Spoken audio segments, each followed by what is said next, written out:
आधी तुम्ही आज इथं आलात, खऱ्या अर्थानं आपण बघू शकतो तर काळा पलट ज्याला आपण म्हणतो ते संपूर्ण झालेलं आहे. चाव्या कधी मिळतील आता ते आपल्याला आठवत असेल 1 ऑगस्ट 2021 या दिवशी तत्कालीन मुख्यमंत्री जे उद्धवसाहेब ठाकरे होते त्यांनी BDD, मग त्याच्यात वरळी, नामजोशी आणि नायगाव ह्याचं पुन्हा एकदा कामाला चालना दिली होती. तेव्हापर्यंत काम ठप्प पडलं होतं, ते काम सुरू झालं. आज आपण पाहतो जसं आमच्याकडे वरळीमध्ये टाटानी एक केलेलं आहे, इथे L&Tनी खूप सुंदर इमारती केलेल्या आहेत. पण जवळपास 2 महिने ह्या इमारती बनून तयार आहेत. चावी वाटपचं अजून मुहूर्त मिळत नाही. आज सोर्सेस, जसं आता आपल्याला सकाळी इराणबद्दल सोर्सेसबद्दल कळतं आहे, तसं सोर्सेस म्हणून सूत्रांकडून कळतं आहे की चावी वाटप 16 तारखेला होईल. मुद्दा असा आहे की अनेक लोक आता रेंटवर आहेत बाहेर.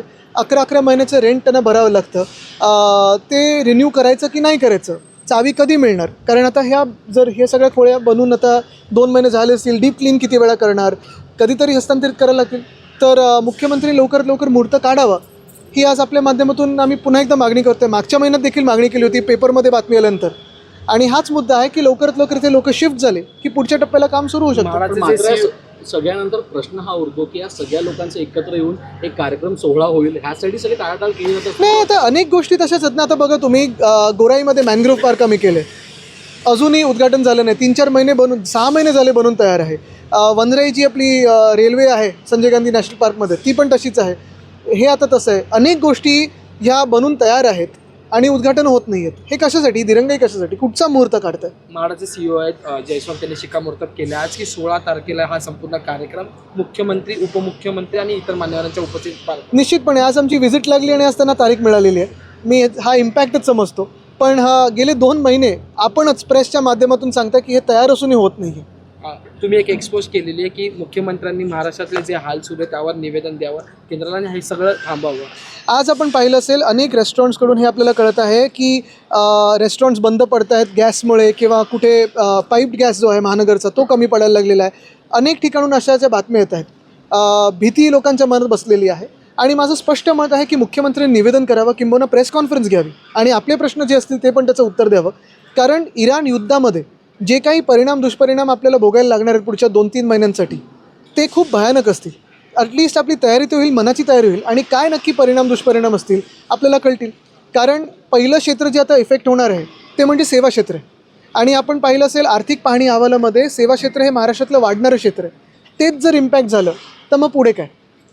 कृषी क्षेत्र स्लोडाऊन दाखवत आहे. मॅन्युफॅक्चरिंगमध्ये देखील तेवढी ग्रोथ नाही आहे, ती पण जर स्लोडाऊन झाली त्याच्यावर कुठे ना कुठेतरी मुख्यमंत्र्यांनी चर्चा करणं गरजेची आहे. सर्वोच्च न्यायालयात आज पुन्हा एकदा शिवसेना पक्ष आणि चिन्हाची सुनावणी पार पडलेली आहे आणि आता तुमच्या दोन्ही पक्षाकडून सांगण्यात आलेली की आम्ही शेवटचा युक्तिवाद करण्यास तयार आहोत. तुम्ही सुनावणी आता एक चांगलं झालं, आज कोर्टाने आमचं बाजू ऐकून घेतलेली आहे आणि हे सांगितलेलं की 2 आठवड्यानंतर आम्हाला तारीख देतील. आज पण वेळ दिली होती त्यांनी तेवढीच. समोरच्या पार्टीला आर्ग्युमेंट करायचं नव्हतं, तरी देखील आम्ही सांगितले की रिटन सबमिशन जे दिलं आहे ते जे न्यायमूर्ती त्यांनी वाचून घ्यावं. मला वाटतं हा एक चांगला टप्पा पुढे आम्ही गेलेलो आहे आणि सगळ्यांच्या ज्या हे आहेत, आशा आहेत, ते अजून वाढलेले आहेत. जून 2022 पासून सुरू झालेलं ह्या प्रकरणात 4 वर्ष झालेले, अवघ्या 3 महिन्यात पुन्हा एकदा जून लागेल तरी निकालीच निघत नाही. ह्या जानेवारीमध्येच जे ऑनरेबल आपले चीफ जस्टिस आहेत त्यांनी सांगितलं होतं, सन्मान्य चीफ जस्टिस साहेबांनी सांगितलं होतं की justice delayed is justice destroyed. Denied पण नाही, जस्टिस डिस्ट्रॉईड, हे त्यांनी सांगितलं होतं मुंबईमध्ये येऊन. आणि तेच आम्ही पाहतोय की आता 3 निवडणुका होऊन गेल्या, अनेक वेगळे टप्पे होऊन गेले, अधिवेशनं होऊन गेली. कुठे ना कुठेतरी याचा निकाल लागला पाहिजे, सोक्षमोक्ष लागला पाहिजे.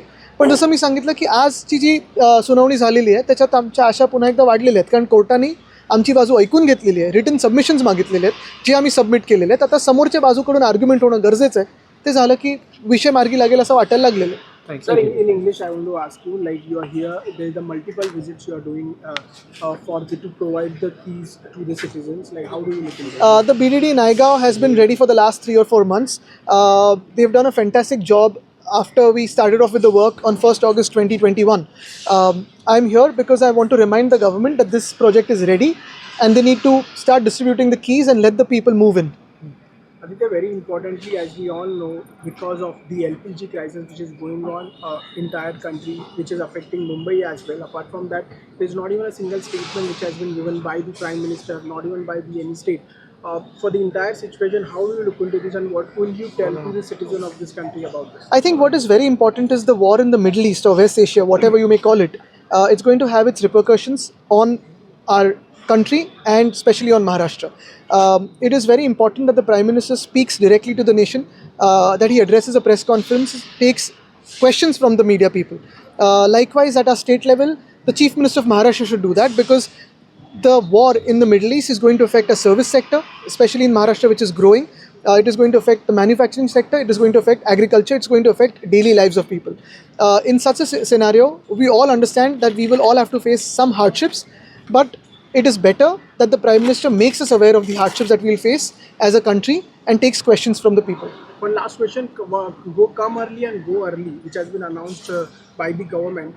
How do you look into this for the people, those are government employees, for the women, those are government? I think what is very important is, more than such schemes, we should ensure that whatever time the women want to come and go back home, they should be safe regardless of what time they come and what time they go. Thank you.